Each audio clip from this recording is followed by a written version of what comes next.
ani 500 ɲɔgɔnna ka kasow taabolow kɛcogoyaw la ka tila ka yafama kɛ maa 39 ɲɔgɔnna ye. Mariam Tarawele bena a laseliw ka an ye jɛmukan kɔnɔna la. Bi an ka kɛnɛ kan an ye Dr Yasin Bajan Kuyate de bisimila. Ale ye dɔnko ani seko cɛmɔgɔba ye. A bena kuma ye Mali ka dɔnko tariku kan ani cogoya jumɛnw na a be se ka kɛ jamana yɛrɛ bɔnɔgɔla ka baarakɛminɛnw ye. A y'aw bisimila an ka kɛnɛ kan tuguni kokura ka tɛmɛ ni an ka kunnafoniw ye. Desanbu kalo tile 3 tɛmɛni nunu ye tasibila don kɛrɛnkɛrɛnnin tun ye ka ɲɛsin lujuratɔw ma a senfɛ u ka hakɛw ani u ka gwɛlɛya minnu bɛ olu kan o kumaw camanw kɛra. Ka da o kan Mariam Kuyate VOA ka laselikɛla ka bɔ Bamakɔ ale ye a musolamɔgɔ dɔw ka hajuw ta. An ka u ka masala lamɛn.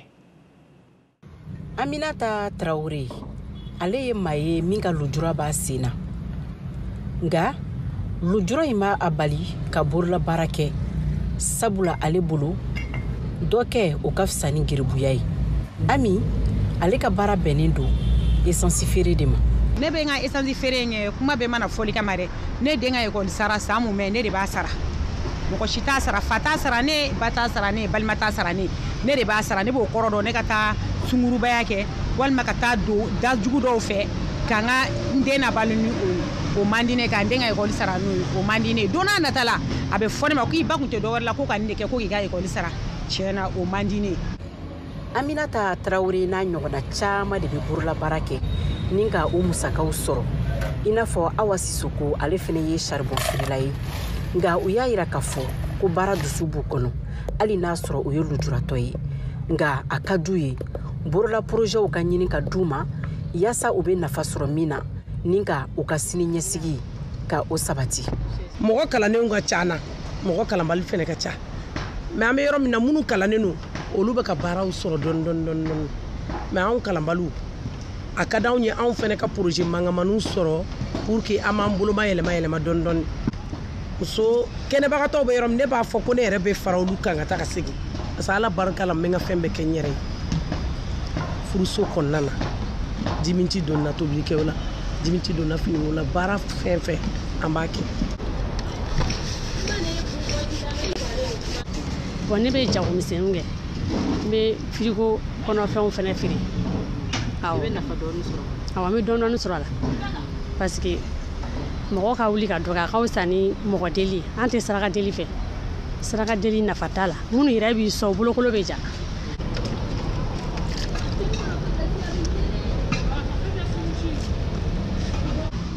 An ka dɔn k'a fɔ Mali jamana kɔnɔ muso lujuratɔ caman de bɛ yen nɔ minnu ma kalanjan kɛ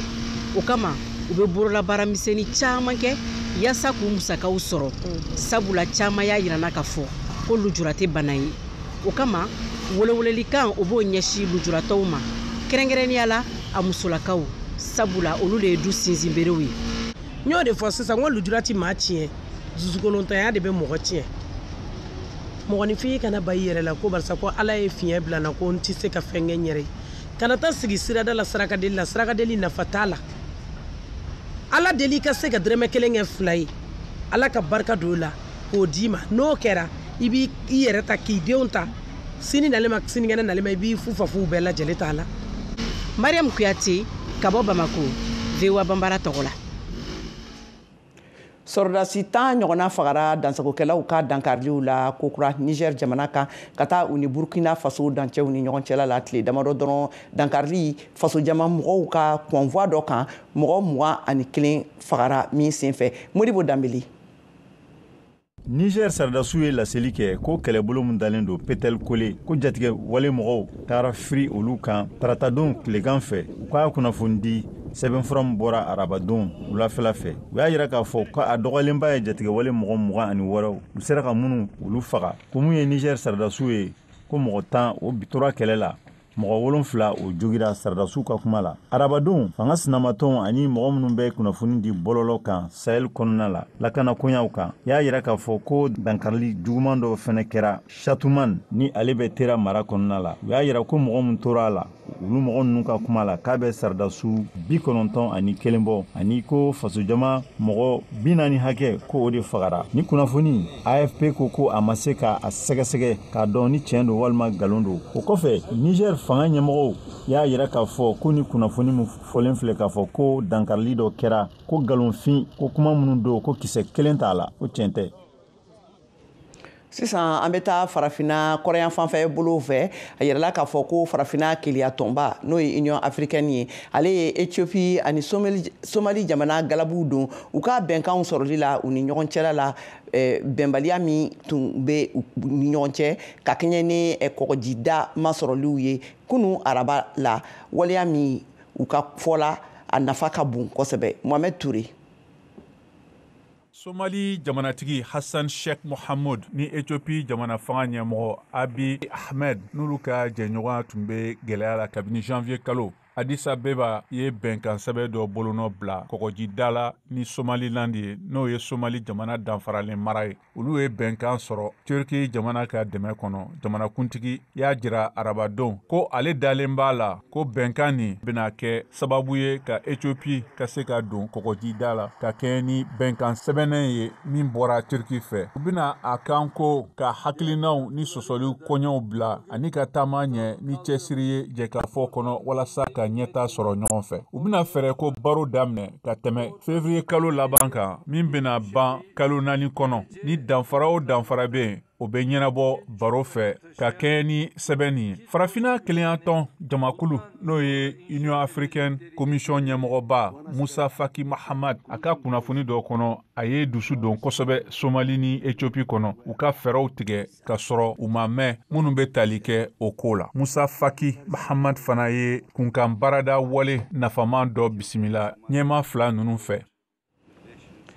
An bɛ pan ka taa larabula gun kan Palestine lakanabolo mɔgɔw ye laseliw kɛ k'a fɔ ko araba su la ka taa se alamisadon ma banisirala ye sanfɛ gosiliba kɛ Gaza kan ka mɔgɔ 33 musow ani denmisɛnninw caman bɛ minnu cɛla faga. George Atino bɛ détails di an ma. Ni mugujugufili ninnu kɛra lɛli damadɔni ONU diɲɛ jɛrɛtɔma kelen k'i kanbɔ New York ka ɲini ko muguciw ka sonsori ni waati yɛrɛ la bande Gaza mara kan nka Israel ani a dɛmɛbaga États-Unis olu ma sɔn o a welekan ma. AFP kunnafoni sira kelen ka welekan bɔ ka ɲɛsin Israel kɛlɛbolo ma olu ma sɔn ka u da don ni kuma in na.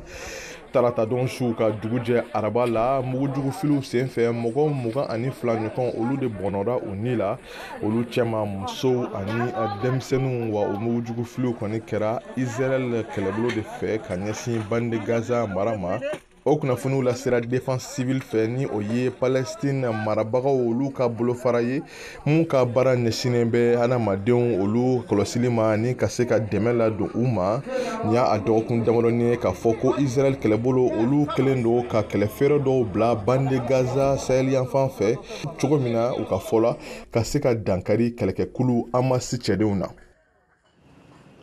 L'Amérique jamana kan yan nɔ l'Amérique jamanakuntigi Joe Biden ye yɛlɛma don kasoladen 1500 ɲɔgɔnna ka kasow taabolo la ne ka tila ka yafama kɛ 39 ɲɔgɔn jatew ye. Mariam Traoré bɛ a ɲɛfɔ. Ameriki masayaso Maison Blanche y'a sɛbɛntiya ko nin kɛra paɲa belebeleba de ye tile kelen kɔnɔ min bɛna bila Ameriki jamana tariku la. Ni jamajɛ yafa ye min dɔ ɲɛsina jamanatigi yɛrɛ denkɛ Hunter ma ni ale tun jalakilen don ka sabu kɛ k'a ye jamana ka sariya sen dɔw sɔsɔ ni maramafɛn yelen y'a bolo ka sɔrɔ a ma yamaruya ani ka fara gafe kuntan dɔw kan. Ameriki jamanatigi Biden kelen don ka gɛrɛntɛ sigi kulu dɔw kan minnu ka baara bɛnnen don lafasali ma walasa ni yafa in ka se ka lawaleya ka taa mɔgɔ camanw ma a ka jamana fanga kɔnɔ ka kɔn. Ameriki jamanatigi kura sugandile Donald Trump ale ka fanga tali ye min kan ka kɛ janvier kalo natɔ. A ye hakili jagabɔ wale dɔw wɛrɛ sigi sen kan min bɛna kɛ fɛnɛ yafa dayɛlɛli ye ka taa mɔgɔw ma minnu ni olu bilalen don sɛgɛsɛgɛli bolo kan. N'o kɛra jamanatigi kɔrɔ min sugandira ko kura ka kɛ jamanatigi kura ye novembre kalo tile 5 kalata la Donald Trump ale ka waati kɔrɔ tɛmɛlenw na. Kɛrɛnkɛrɛnnenya la kalata min kɛra san 2020 o waati la. Ko yɛlɛmaw bɛna sɔn ka don ni hakilina ninnu bɛɛ lajɛlen taabolo la Trump mana segin ka fanga ta janvier kalo la. yafa kɛra ni mɔgɔ bɛɛ lajɛlen ma bi alamisa minnu ni olu tun tɔgɔ yera taabolo fitiniw na ka se karogɛlɛya wale dɔw ma i n'a fɔ jamana ka sariya sen dɔw sɔsɔli fɔɔ ka taa se kiribifɛnw olu yeli la a dɔw bolo n'o kɛra sababu ye ka yɛlɛma tun don u ka ɲɛnamaya yɛrɛ taabolo la nin kɛra ameriki jamana ka masayaso maison blanche ka surunadonnikɛlaw ka laseli ye ko sɔn bena kɛ ni yafa nunu bɛɛ lajɛlen ma maa caaman wɛrɛw fɛnɛ ye u cɛda ni ka hakilijagabɔ kɛ ka ɲini jamanatigi Biden fɛ ko maa minnu ni olu bilalen do foroba kirikow kun kan ni olu kan ka faga ko ka hakilijagabɔ kɛ olu fɛnɛ ka koɲɛw la yafa ka se ka kɛ a dɔw ma. Ni b'an ka kunnafoni kunfɔlɔ kuncɛ awa an bɛ laɲini kɛ aw fɛ a ka to kunnafoni kɔnɔna la an bɛ fiɲɛ minɛ dɔɔni sisan ka segin ka na kɔfɛ ka na kunnafoni tɔw walawala aw ye a k'an bɛn sɔɔni. A b'a fɔ an balimaw aw ni yantuma an ka nin juma don n'o ye décembre kalo o tile 13nan an ka jɛmukan bɛna tali kɛ kuranko gɛlɛya Mali kɔnɔ a sigilen kɔfɛ tile damadɔ Mali jamana fan ɲɛmɔgɔ kura n'o ye général Abdoulaye Maiga a ye taama kɛ ka se baarakɛda min janto bɛ kuranko n'a gɛlɛyaw la Mali kɔnɔ ani baarakɛlaw n'u ɲɛmɔgɔw olu ye ɲɔgɔn ye kɛ kuma falen kɔfɛ ayiwa baarakɛlaw kɔni y'a ladilikan min di fama ma o ye u ka segin u kɔ jɛɲɔgɔnya la u ni Côte d'Ivoire cɛ yaasa kuran ka se ka sɔrɔ ayiwa a ka nɔgɔya jamanadenw bolo ani jamana wɛrɛw fana cɛla nka aw yɛrɛ hakilina ye jumɛn de ka ɲɛsin EDM n'o de ko don olu baarakɛlaw ka ladilikan k'a ɲɛsin jamana fan ɲɛma kura ma n'o ye Abdoulaye Maiga yala mun de bɛna fali aw yɛrɛ hakilina aw jigi ye jumɛn de ayiwa ni baara kura nin taabolo la aw fɛla ye jumɛn ni minnu b'a fɛ k'u da don an ka jumadon décembre kalo o tile 13nan jamukan na a y'a tulo sɔgɔ VOA Afrique kan an b'a fɔ kɛnɛ kan ayiwa a y'a jija dɛ nin kana fɔ aw kɔ dɛ. Ni y'an seginnen ye ka na an ka kɛnɛ kɔnɔ tuguni ko kura ka fɔ aw ɲɛna halisa aw bɛ Mali kura jɛmukan de kan ka lamɛn ka bɔ studio 53 kɔnɔna la VOA so b'a la Washington DC ka tɛmɛ n'an ka kunnafoniw ye an bɛ to l'Amérique jamana kan yan nɔ l'Amérique jamanatigi kura sugandilen président Donald Trump ale ye Elise Stefanik New York wasaden sugandi k'a kɛ l'Amérique ka lasigiden ye duniya keleya tɔnba ONU la Margaret Becher n'ale ye VOA ka lasilikɛla ye ONU la ale ye nin lasilikan ninnu kɛ an ka Modibo Keita bɛ a mana bɔ an ye bamanankan na. Elise Stefanik ale donna congrès la san 2014 ka si to san 30 la o y'a sɔrɔ républicains ka tɔnden don a kun bɛ yɔrɔ min tɔgɔ la o yɛrɛ fana ye yɔrɔ belebele kalafili hukumu kɔnɔna na min bɛ New York jamana o Sahel yanfan fɛ. Ko daminɛw la a tun tɛ Trump kanuba ye nka a kɛra olu dɔ ye a ye parti ɲɛmayaso o la yanga kosɛbɛ congrès sen fɛ fo kana kɛ républicains ka conférence ɲɛma ye ni ka sɔrɔ ka baara ɲɔngiri. Until she resigns the chair of the Republican Conference. Kasɔrɔ conférence ɲɛma do kabini san 2021 républicains ka maa naani fana do wasadenw ka soba kɔnɔna na. Républicains ka bɛnkan kɛnɛ kan min kɛra Cleveland san 2016 a sema ye o la fo kalafiliw kɔfɛ de ani a ka sansɔrɔli o kɔfɛ ni a ka sɔrɔ ka kɛ maaba ye i n'a fɔ a yɛrɛ b'a fɔ cogoya min na Ultramaga ni o ye jɛkulu ye minnu ka wulikajɔ bonyanen do kosɛbɛ Amérique ka yɛrɛbaya segili o hukumu kɔnɔna na. Stefanik bolo nin b'a yira k'a fɔ o ye dɛmɛ ye ka ɲɛsin Trump ma kɛrɛnkɛrɛnyala a ka kuma minnu senfɛ ni a tun bɛ ka ɲɛɲiniw kɛ san 2020 o kalafiliw kɔnɔna na ka yira k'a fɔ o jaabiw sonyɛna wa o ye nɔrabila belebele a ka campagne na. A ka kegun kosɛbɛ wa baarakɛla belebeleba don wa a ka dɔnta ka bon kosɛbɛ jaabili kɛcogo ɲumanw na. Stefanik ale lakodɔnna a ka lamɛnli dɔw senfɛ min kɛra congrès la o dantigɛliw kɔnɔna na ni a y'a yira k'a fɔ a jɛntɛ ni wulikajɔ ye min kɛra Palestine kanubaw fɛ sanfɛ kalansow olu ka kɛnɛ kan o senfɛ sanfɛ kalanso ɲɛmaaba 3 olu ye baara bila ka sababu kɛ ni a ka o laseliw ye. So, the answer is yes. O jaabi ye awɔ ye ka weleli kɛ juifu ma ka ɲɛsi fagali wale belebele ma o na kɛ Harvard taasira sariyaw olu sɔsɔli ye walima de. Again, o fana dulon bɛ kow cogoyaw ma ko kura. It does not depend on the context. O dulonnen tɛ kow cogoyaw ma o jaabi ye awɔ de wa o de la fana a kan ka baara ɲɔngiri olu ye jaabi ye sɔn tɛ min ma cogoya si la. mais tɛmɛnen a y'a yira k'a fɔ a ka dɛmɛ bɛɛ ɲɛsila Israɛl ma ka kɛɲɛ ni a ka jateminɛ dɔw ye min kɛra Israɛl ka kɛɲɛ kɔnɔna na wa a ye dɛmɛ belebele sɔrɔ campagne kɔnɔna na min bɔra jɛkulu dɔw ani dɛmɛbaa kɛrɛnkɛrɛnnen dɔw yɔrɔ minnu ka dɛmɛ bɛɛ Israɛl ma kalafili tile 5 kɔfɛ Trump y'a yira k'a fɔ Stefanik tun ye maa ye min ye ale hakilina fɔlɔ ye ministre jɔyɔrɔ la a nana Nations Unies kɔnɔna na ni dɔnniya fitini ko kan na ko politiki kɛnɛ kan k'a sɔrɔ jɛkuluba in bɛ k'i ɲɛsi kɛlɛ ma Ukraine Gaza ani Sudan ani waleya wɛrɛw min bɛ tali kɛ kɔngɔ bonyani diɲɛ kɔnɔ fo ka taa se waati yɛlɛma kɔlɔlɔw o n'a ɲɔgɔnna gɛlɛya wɛrɛw ma. I think that it's probable that ne hakilina la n'a kɛra jamana tɔgɔla lasigiden Elis Stefanik a kan k'i ɲɛsi Moyen-Orient ma a kan k'i ɲɛsi Ukraine ma wa a bɛ sɔn ka kɛ fana ka sababu kɛ a ka laseli kɔrɔw ye ka yira k'a fɔ a nana kɛ jaabilikɛla jugu ye ka ɲɛsi Chine ma. Trump ka manda fɔlɔ kɔnɔna na Ameriki dɛmɛ min bɛ kɛ ka ɲɛsi Nations Unies ka tɔn ninnu ma a ye o dɔgɔya ni miliyɔn caman ye dollar wari la nka nin sen in na jɛkulu in kɛn bɛ ka wulikajɔ teliman dɔ kɛ walasa ka se ka sɔrɔ caman min jɔyɔrɔ ka bon o waati kɔnɔna la Elis Stefanik ale n'a yɛrɛ sɔrɔ kɛnɛ kura kan jamana ko kanna na. An y'a fɔ aw ɲɛna jɛmukan daminɛ na ko bi an ka dunan kɛrɛnkɛrɛnnen na a b'an bolo an ka kɛnɛ nin kan ayiwa o ye Dr Yasine Badian Kuyate de ye ayiwa ale ye farafinkow laadalakow olu kɔrɔsibaga ye a bɛ Mali laada tariku dɔnniyaw laseliw cogoyaw baaraw de kɛ duniya ɲɛfɛ fan caman fɛ a bɛ dɔnkiliw da dɔnsenw da ani a bɛ fɛn caman dɔn fɛnɛ a b'a kalanw fɛnɛ siraw yira mɔgɔw la dɔnkilidaw ani dɔnkilidala caman fɛnɛ ye dɔnkiliw da ɲɔgɔn fɛ awa Yasine i dan ka se an ka kɛnɛ kan an bɛ foli k'i ye ayiwa i ka kunnafoni kɔnɔna la an y'a ye k'a fɔ i fɔlɔla ka kalan min kɛ o ye biochimie o ɲininiw kalan de ye biologie o ɲininiw kalan ye o diplôme ba b'i bolo i ye jɔyɔrɔba minɛ o la nka mun de ye e bɔ o la ka n'i bila dɔnko ani sego ani tariku kɔnɔfɛnw olu la yakubayaliw kan. No fɛn bɛɛ ye sababu ye quoi. Fɛn bɛɛ ye sababu ye i b'a dɔn yan nɔ u bɛ an ka kan kalan. Université b'a dɔ bɛ yan nɔ ko Stanford u ye laɲini kɛ k'u bɛ fɛ mɔgɔw ka taa bamanankan kalan u ma. N'i sera yɔrɔ n'i bɛ fɛ ka fɛn faamu i b'a kalan de. Nanzaraw bɛ yan nɔ olu bɛ taa anw ka kan kalan sɛbɛnni min b'anw ka jamana kan yan nɔ hali o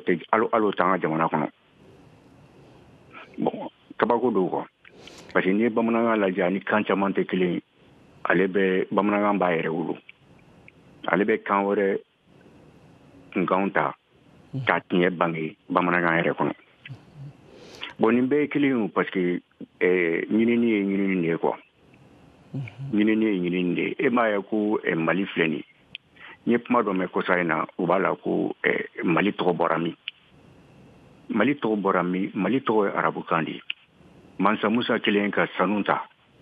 ka Mali sanu ta ka jɛnsɛn diɲɛ fan bɛɛ fɛ arabu de y'an wele ko nafolo jamana o de kɔrɔ meli arabukan de don. Mais kuma dɔ bɛ fɔ la ko kurukanfuga ko Mali tun bɛ yen nɔ ko mɔgɔw nana k'u kali ka ɲɔgɔn sɔgɔ ka joli bɔ o layidu di ɲɔgɔn ma. Mais o kuma tayɔrɔ a tayɔrɔ jɛlen tɛ quoi. Parce que minnu b'a fɔ olu tun tɛ kurukanfuga mais jeliw tun bɛ kurukanfuga. I tɛ Mali masa mɛn jeliw da o. Dɔw fɛnɛ ko mɔgɔw taara ko ka taa i kali ɲɔgɔn ye. Kurukanfuga minnu kun ka ca ni bɛɛ o ye donsow de ye. Donsow ta ye fana ni kɔntɔrɔn de ye. Arabuw ka kabaliw fana kun bɛ parce que hali sini olu kaburu bɛ ɲani ani tɔntigiw. An ka laada ye min ye o ye kali ka siɲɛ de ye o. Sanni ni kɔntɔrɔn olu kalilen don kaban minnu tɔntigi olu b'u siɲɛ minnu dalen bɛ ala la u b'u kali. Mali ye arabukan de ye o. Mali tɛmɛnen ko Sudan de nana. Sudan fana ye arabukan de ye o. Parce que arabu nana mara arabu de ye Ghana ci. Ghana de y'an ka masaso fɔlɔ ye o. Mais arabu de y'a ci arabu b'an fɛ yan mɛnna dɛ. Mais bamanankan bɛ arabukan ta k'a wolo. I m'a ye n'i y'a jateminɛ ko hakɛto. Hakɛ ye arabukan de ye. Hakɛ o ye bamanankan ye. Mais n'anw b'a fɔ mɔgɔ ma a tigi ka yafa an b'a fɔ de k'a ka hakɛto. Parce que hakɛ ala tɛnɛ de. D'accord Yasine an y'i ka nin kuma ninnu bɛɛ faamuya nin diyara n ye i ye misali ta Mali tɔgɔ min kan sisan o ye ko nafamaba de ye sabula i y'a fɔ cogoya min na ne faamuyali ma kɛ a ko kan a bɛ fili don tarigu yɛrɛ taabolow la mɔgɔw kunkolo la ani jamana yɛrɛ ka kow yɛrɛ taabolo la sabula dɔnko ni seko ye sira ye min nafa ka bon kosɛbɛ awa n'a bɛ se ka kɛ baarakɛlan fana ye ka jamana yɛrɛ yiriwa k'a bɔ nɔgɔ la e yɛrɛ bolo sisan nafa jumɛn bɛ dɔnko ani seko la ka taa siri fo hali kankow ani fɛnw na i hakilina jumɛn bɛ e la o siraw kan i ma a bɛɛ ye kelen mɛ anw ka jamana i ma ye don ka fa de kan ka sabati parce que an ka kanw filɛ nin kan caman bɛ yen nɔ bon kan bɛɛ n'a dɔnniya de don parce que kan i bɛ se ka kan lajɛ cogo fila la quoi a bɛ se ka kɛ mɔgɔw bɛ kuma ɲɔgɔn fɛ cogo min o y'a lajɛ ko kelen mɛ dɔnniya min bɛ kan kɔnɔ o fana y'a dama ko ye e ka bamanankan ta n'i ye mɔgɔw ɲininka ko nisɔndiya kɔrɔ ye mun ye u b'a f'i ye dɔrɔn u t'a sen quoi bon n'i bɛ fɛ ka fɛn faamu i b'a tuma de la i bɛ a fan dɔ lajɛ quoi a opposé yɔrɔ u b'a fɔ ko a ni sɔn ka gon yɔrɔ o kɔrɔ de ko fɛn tɛ se ka da ni ma n'a fɔra k'i ni sɔndiya a kɔrɔ de a to ala k'i sɔn ni ala de ta ye o mɔgɔ b'a fɔ ko cogo di e de la mɔgɔ minnu b'u yɛrɛ faga a ma se marifata la o i tɛ ban ka nɛnɛ kili mɛ i tɛ se parce que i ta tɛ nafa b'o kuma in na mɛnɛ o ye tiɲɛ ye mɛnɛ a ka gɛlɛn a ma nɔgɔn n'i ko k'i b'i yɛrɛ faga a ma nɔgɔn mɛnɛ i tɛ se parce que hali n'i y'a ci k'a yɛrɛ kɛ ka taa yɔrɔ jan fɛ yɔrɔ alhamdulilayi o ye silamɛw ka seli daminɛ yɔrɔ mais n'i b'o faamu i nisɔndiyalen de b'a fɔ parce que c'est merci à Dieu ni mɔgɔ ye ko k'i ye n'i b'a tigi fɔ i nisɔndiyalen don fɛn bɛɛ bɛ nisɔndiya de kɔnɔ ni bamanankan n bɛ se ka bamanankan mo 3-4 ani talen kelen ta nisɔndiya bɛ yen nɔ namara bɛ yen nɔ juguya bɛ yen nɔ ani hakɛto namara filɛ nin kɛ namara ni namarani i tɛ avancer o a tɛ taa ni yɔrɔ si juguya filɛ babu ka kɛnɛ o babu ninnu ka kɛnɛ mɛnɛ o babu ka kɛnɛ u b'a fɔ ko bana ye mɔgɔ jugu ye bana bɛ furakɛ fura tɛ min na o juguya ye kɔlɔnjugu yiri a bɛ kara yɛrɛ kɔnɔ kɔlɔnjugu yiri a bɛ kara yɛrɛ kɔnɔ kuma dɔ bɛ bamanankan na u b'a fɔ ko fɛn bɛɛ b'a den wolo kuma b'a ba wolo mɛ n'i y'o ci k'a yɛrɛ kɛ yɔrɔ i ba y'i ta k'a sɔrɔ i t'a dɔn mɔgɔ bɛ k'i ta a y'i balo k'a sɔrɔ i t'a dɔn mɔgɔ bɛ k'i balo donc kuma min bɛ b'i da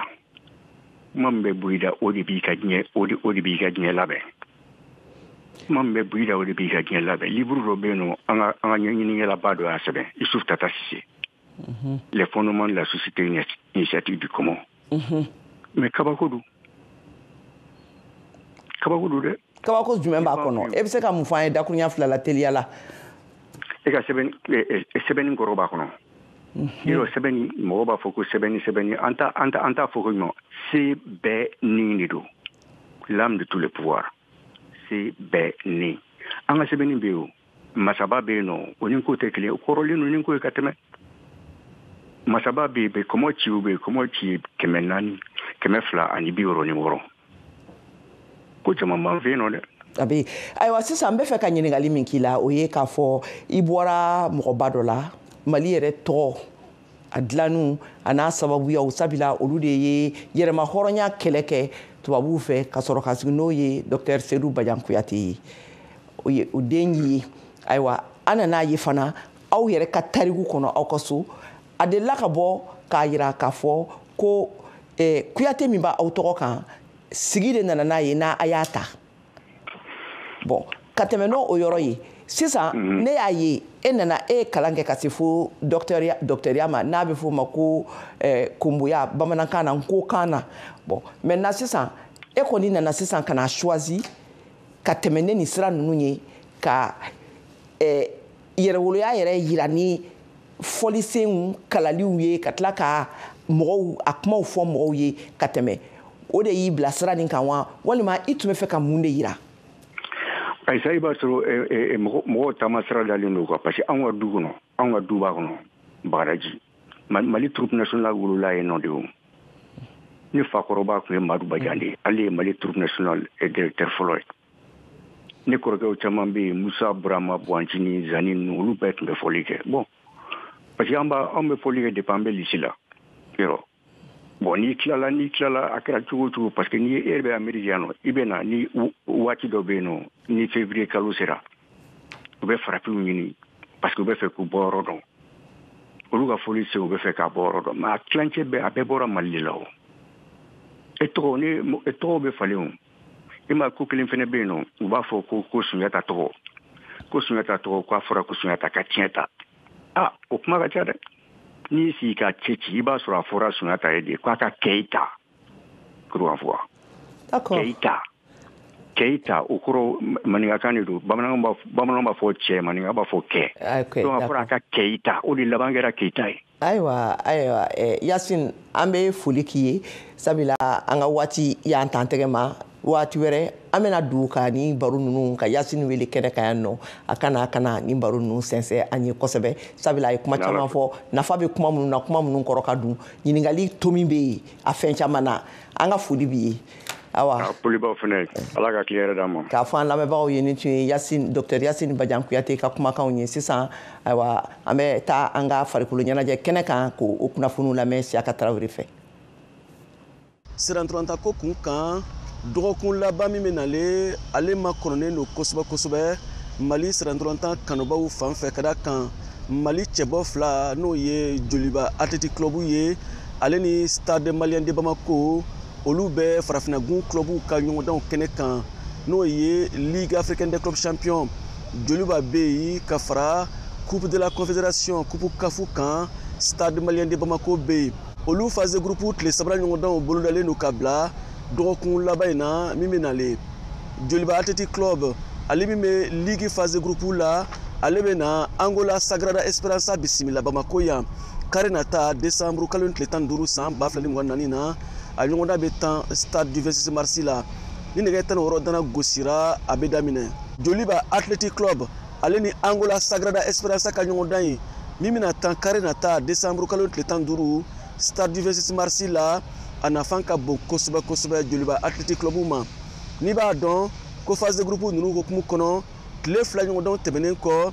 jɔyɔrɔ naaninan laban bɛ Joliba AC bolo a ka kulu kɔnɔna na n'o ye groupe D ye Angola Sagrada Esperança kɔfɛ jɔyɔrɔ sabanatigi jɔyɔrɔ filanan bɛ Tunisie Espérance Sportive Tunisie bolo jɔyɔrɔ fɔlɔ bɛ Pyramide FC bolo ka bɔ Egypte o de la Joliba AC bɛna ɲɔgɔndan in tan walasa ka sebaya ɲini Angola Sagrada Esperança ɲɛkɔrɔ walasa ɲɔgɔndan natɔw bɛ se ka nɔgɔya bolo cogoya min na kunu araba décembre kalo tile 11 san 2024 na Joliba y'a ka boko filanan kɛ Mali championnat kɛnɛ kan n'o ye ŋanaya ɲɔgɔndanw ye USFAS Union Sportive des Forces Armées de Sécurité ale bina celu kelen Joliba AC ɲɛkɔrɔ celu fila o ɲɔgɔndan jaabi bɛna hakilila wɛrɛ di Joliba sirantɔlɔntɔnnaw ma ka Sagrada Esperança ka ɲɔgɔndan makɔnɔ walasa sebaya bɛ se ka sɔrɔ cogoya min na n'an bɔra Ligue phase de groupe tile sabanan ɲɔgɔndanw kɛnɛ kan an bɛ taa Coupe de la Confédération Coupe CAF o phase de groupe kɛnɛ kan Mali cɛbɔ filanan n'o ye Stade Malien de Bamako ye ale bɛna bisimila Maroc Renaissance Sportive Berkane fɛ kari na taa décembre kalo tile 15 san 2024 na Berkane Maroc jamana kan kabini kunasini tarata Stade degeli karamɔgɔ Mamutu Kane Murule n'a ka cɛdenw bɛ kɛnɛ kan Berkane Mamutu Kane Murule y'a jira ko ale ta kun Marockaw fɛ ka jaabi ɲuman k'o sɔrɔ jaabi ɲuman ye mun ye sebaya walima filanin bin Renaissance Sportive Berkane ɲɛkɔrɔ hali n'a y'a sɔrɔ a ma nɔgɔn ka da kan Renaissance Sportive Berkane ale bɛna ɲɔgɔndan tan a yɛrɛ fɛ yen so ani fana tile fila ɲɔgɔndanw tɛmɛnen kɔ Stade Malien de Bamako ka kulu kɔnɔna na phase groupe ninnu hokumu kɔnɔ n'o ye groupe B ye jɔyɔrɔ fɔlɔ bɛ Renaissance Sportive Berkane bolo ni kuru 6 ye jɔyɔrɔ filanan bɛ Stade Malien de Bamako bolo ni kuru 4 ye o kɔrɔ b'a jira ko ɲɔgɔndan bɛna tan k'a tan kosɛbɛ walasa se ka sɔrɔ Stade Malien de Bamako fan fɛ an ka jaabi ma kɔnɔ VOA Bambara tɔgɔ la Bamakɔ Siyaka Tarawele kala seli don nin bɛ an ka bi jɛmukanw kun cɛ ka foli lase aw bɛɛ lajɛlen ma a k'an bɛn waati wɛrɛ la